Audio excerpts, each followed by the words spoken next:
tuned for the Joan Quinn Profiles. As an editor for Andy Warhol's Interview, the Los Angeles Herald-Examiner, LA Style, and Detour magazines, Joan covered the social set, the Hollywood hotshots, the international art scene, the mysteries of food, the excitement of travel, and the fabulous world of fashion. Joan continues to find creative people on the cutting edge who make things happen. Here's Joan Quinn. Hi, I'm Joan Quinn, and welcome to the Joan Quinn Profiles.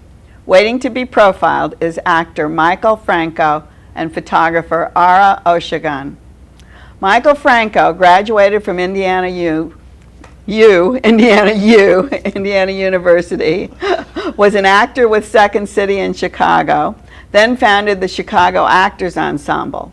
Not only is he an award-winning producer, actor, writer, director, and designer, he's a decorated veteran serving time in the U.S. Air Force.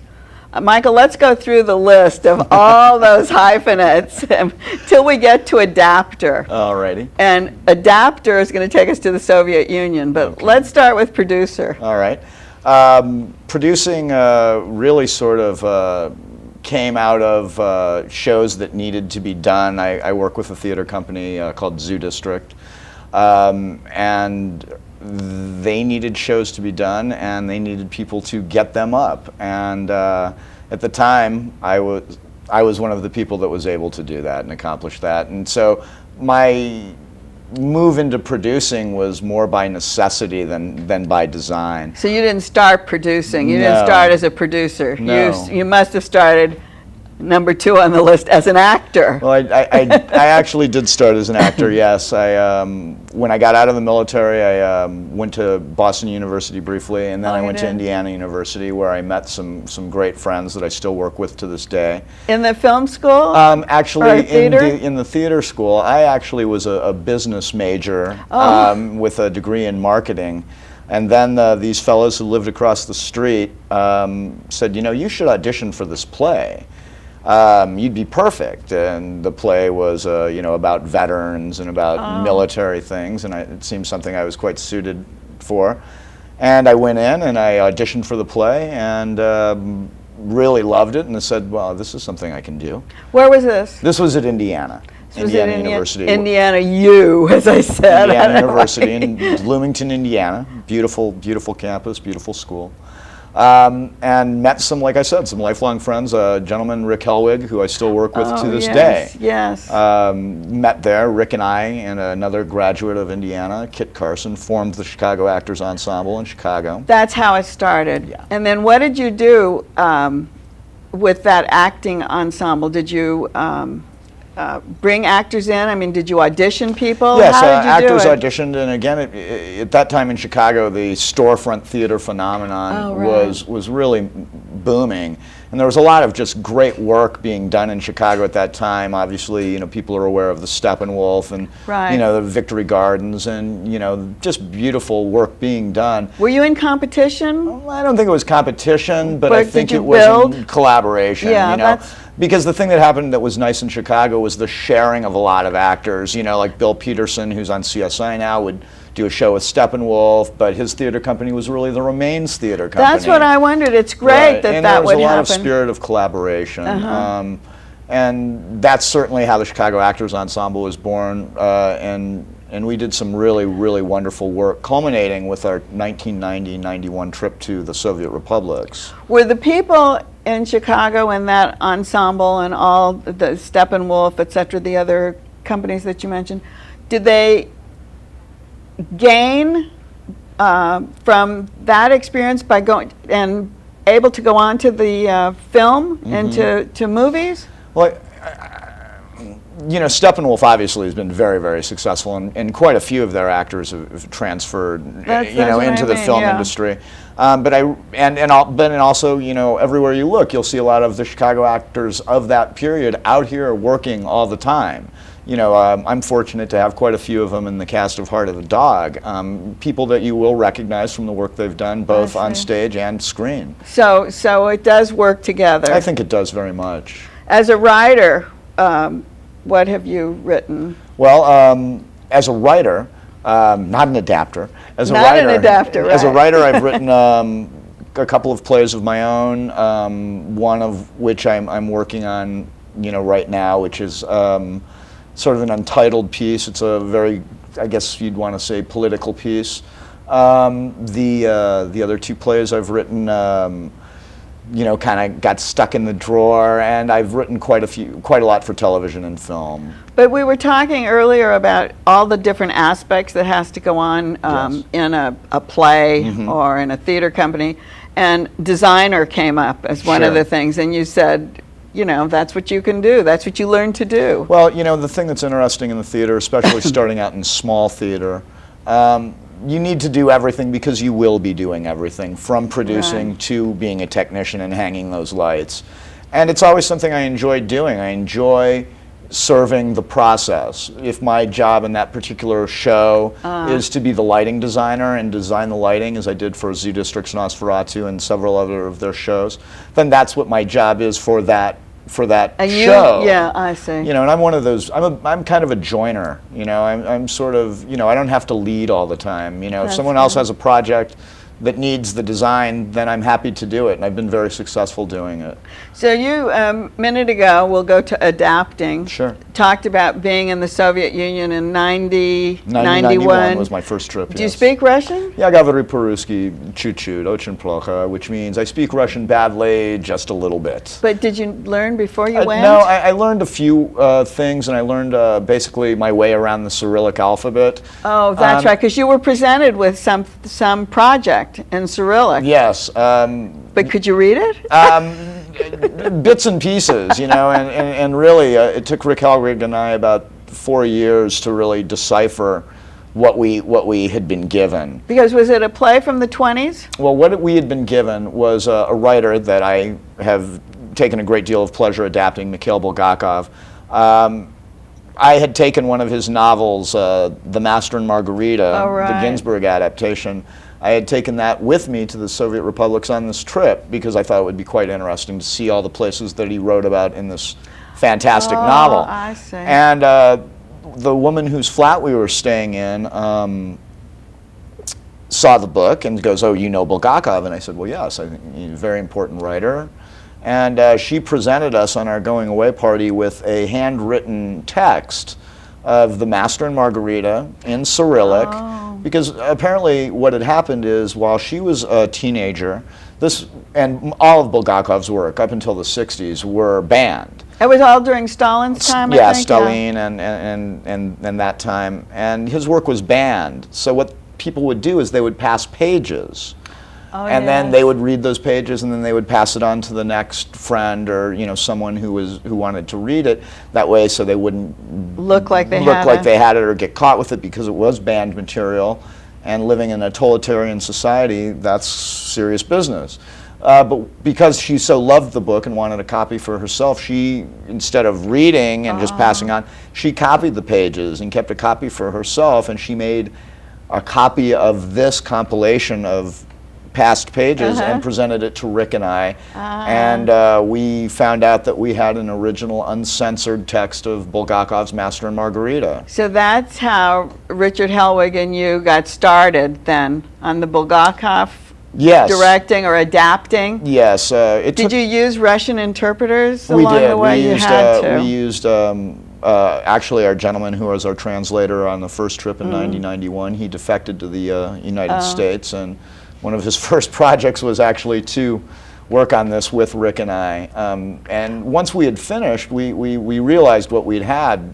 But that was the Master and Margarita. Yes. Okay. One of the things we were talking about it as an actor, I know you acted in Tapeheads, It's true. which was directed by Bill Fishman. Very good guy. And Bill Fishman loved, when we were talking to him recently, and he loved your Master and Margarita. Oh, yeah. Bill is just one of those great people who keeps popping up. Yeah. And he gave me my first SAG acting job in Los Angeles, and our paths just seemed to cross, and it was just wonderful to run into him not too long ago, and it's so odd that he would be on your show, and just the coincidence of things. And that's why I think the Master and Margarita was so interesting, because of what he had said about it, and you're adapting it, and then going into the next play, which you're presenting, which is on at the Lillian Theater now. At the Lillian Theater, opening October 15th. Done, right. Yeah, and it's, again, for me, I've spent about, now probably 12, 13, 14 years working with Bulgakov's words, and I am a faithful adapter. I'm not... Well, tell us, because this is, what's the name of this play? This is Heart of a Dog. Heart of a Dog. This is adapted from his 1920s novella. But it's so socially relevant. Kind of underground in a way, too, isn't it? The Well, way he wrote it? Well, what happened with a lot of Bulgakov's writing, this particular piece was the first piece that really got him on the radar with the Soviet. They came to his flat, they ransacked it, they stole all his manuscripts, Had he been working in Moscow, I guess? Yes. Before, had he been on the stage? He was working. He was starting to work on the stage. He was with the Moscow Art, and so he was starting to become more involved. But his passion was the writing, and he was a playwright as well. He was a director in the theater as well. Again, a very layered, multi-leveled, multitasking artist. And it's when I work with his words, I really kind of feel that I'm more of a vessel, and for whatever reason, I've been successful in putting his work in a language and in a form where people can appreciate it today. Heart of a Dog, which is what we're doing, had its world premiere in Kiev, Ukraine in 2002. This is the U.S. premiere. And some of the things that he wrote about in 1924, about the oppression that was starting to fall in, the loss of individual personal rights and freedoms, the indoctrination. He was just seeing it all. He saw it all, and he was just starting to put it. He was a national voice. He was a national voice for what was happening in Russia at the time, and it's kind of eerie, some of the parallels. He wrote about this oppression and this censorship in 1924, and some of the things that are occurring in our country right now, I think really make the play even more relevant. How old was he when he died? He was 1899. I believe he was 40, 45. Oh, he was young. Was a relatively young man. Oh, he died in 1940. Oh, so he was. Yeah, he died in 1940. And how did you, just before we leave, how did you actually pick him? I mean, there's so many wonderful Russian playwrights, aren't there? Yeah, it's when we talk about Bulgakov, and especially with my involvement in the work, it's not. I feel more like he picked me. Oh. The coincidences and odd things that happened, especially going through Heart of a Dog and Master and Margarita. Just the strange coincidences. Perfect example, Master and Margarita. We opened March 10th of 2000. When we chose that date, we had no idea it was the 60th anniversary of his death. Just odd coincidences. When Woland spoke his first line of dialogue on the stage, L.A. erupted in an incredible thunder shower and lightning, that we hadn't ever seen. It was unusual. Odd stuff kept happening all through, and odd stuff is kind of followed. It's great. With Heart of a Dog as well. So we're very excited about the show, and hopefully you'll come see it. Michael, I think Mikhail is channeling through you. I don't know about that, but I certainly, he's certainly a Russian writer that speaks to me, because he speaks of, his writing is about truth and about forgiveness and about redemption, and also holding up a mirror to our society, and his society was obviously the Soviet society, but it's always good to hold up a mirror to the people who are supposedly running things. Thank you. Thank you for having me. Thank you very much. I hope you'll come see the show. Thanks. Thanks to Michael Franco, and don't go away. We'll be right back with the photographer whose work is on the set, Ara Oshagan.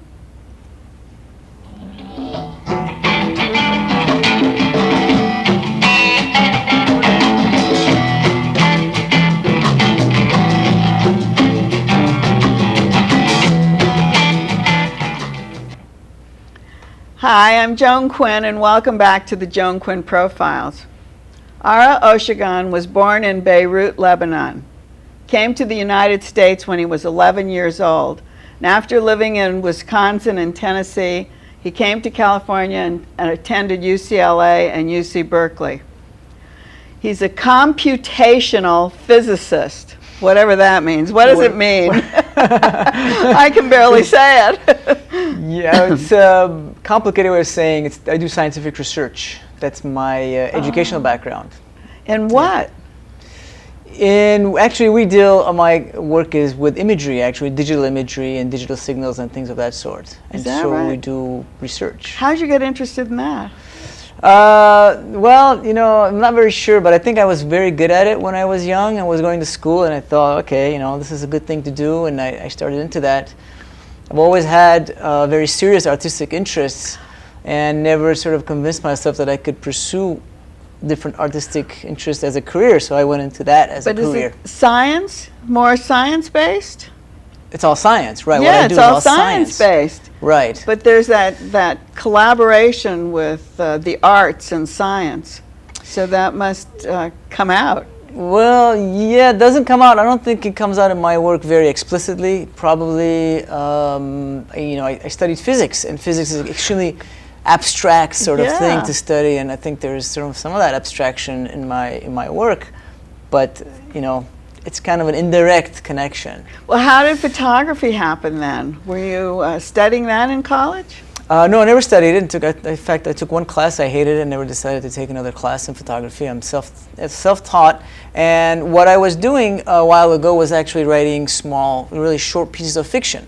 I was very interested in becoming a writer for a long time. Oh, I see. But you didn't do photographs with your fiction, did you? Well, that's how it started, funny enough. Really? I said I wanted some pictures with these things that I was doing, and I had some friends to take pictures, which I didn't like. Oh. So I said, all right, well, if you can't find somebody to do it, you got to do it yourself, right? And so I got into it, and it meshed very well with my character, with my person. What did you pick up? What kind of camera? How did you know what to do? I borrowed a camera, first of all, because I didn't have one, and I borrowed it. And then one thing led to the other, and I got more and more into it, and I looked at other photographers' work, and I developed a love for it and sort of a working method. Do you develop your own work? No, I have. But you know how you want it developed. You crop it probably and know. Well, there's no cropping in my work after the fact. Is that right? Whatever I take a picture of, that's how I print it finally. Oh, it is because that's a different way of working. Obviously. Yes. To me, the moment of when the picture is taken, when the photograph is taken, that's the crucial moment where everything has to come together and where everything has to translate into this photo. The experience that I have in front of me, I need to translate into the photographic world, photographic plane. That translation is everything, and so beyond that, there's no cropping. But are you rethinking? Are you thinking about what you want to take? I mean, have you edited in your mind before you shoot it? Well, there is some of that, but it's also very instinctual. Is it? I work. I work with subjects on long periods of time, and the pictures that come to me are work on an instinctual level also. What were your first images after your writing and taking those pictures that you did better than anybody else? When did you decide to go out and do a series of different work, different images? Well, the first typical images are like landscapes and flowers and things like that. Did and how everybody starts. Yeah, of course, you have to do that. Did? You did do that, but yes. Mapplethorpe did that too. Everybody does that just when you start. But I was always been in what I wrote. Also, very interested in it's actually the subject for my exhibit now, my identity. And so I always saw my identity as coupled with the community in which I live, with my background. And so actually, I started taking pictures of my community. At the very start. The very first pictures were of your community? Right. And was that where you were living, or was that specifically Armenian identity? Yeah, where I was living, and which was, Los Angeles, which is a high concentration of Armenians. And so I worked, not very seriously at that time. I was just kind of playing around, really learning the technique and learning, how how to hold the camera, really, in a sense. Yeah. What kind of camera do you use now? I use an Olympus OM1, totally manual, small little camera. Manual? Yeah. Did you try a lot of different Yeah, I cameras? did actually. You know, I had a sort of a fancy smashy camera at one point, and I said, no, this is not working, and I dropped it, and I went with, you know, I realized that I needed to break down the barriers between me and my subjects as much as possible. Oh, yeah. So is it small? Small, light, very quiet little camera. You were talking about like the community you live in now, but you came from a community of, say, Tennessee and Wisconsin, where there probably weren't a lot of Armenians or a community of Armenians. Right. So could you see the difference right away?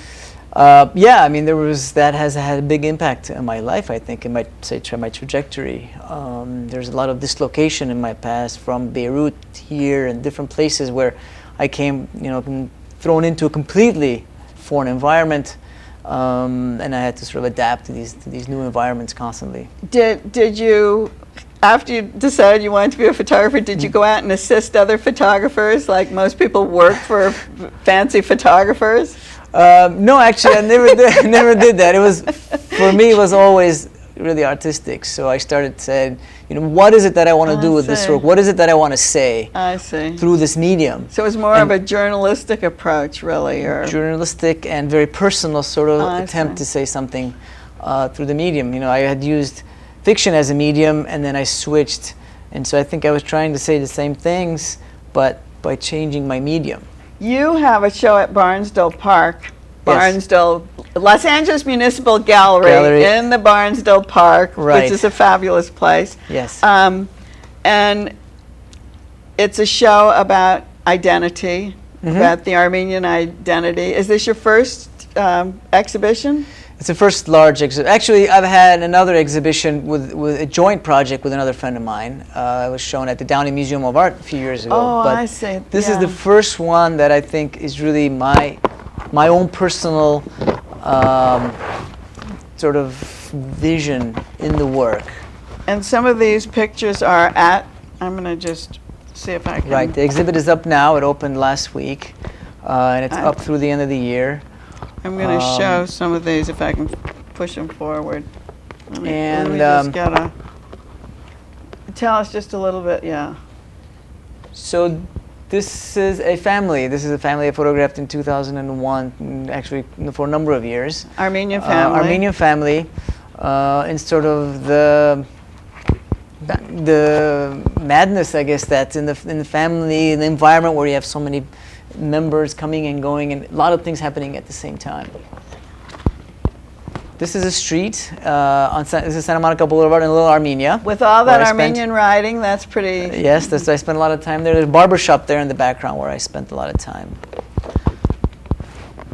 This is in a backyard, and you can see how, you know, for me, for my work, the moment is extremely important. Everything revolves around that microscopic moment that passes. I see. This is at the Armenian Apostolic Church in Hollywood again. On Vine. Is this the one on Vine? This is the one on Alexandria. Oh, actually. on Alexandria. Right. Yeah.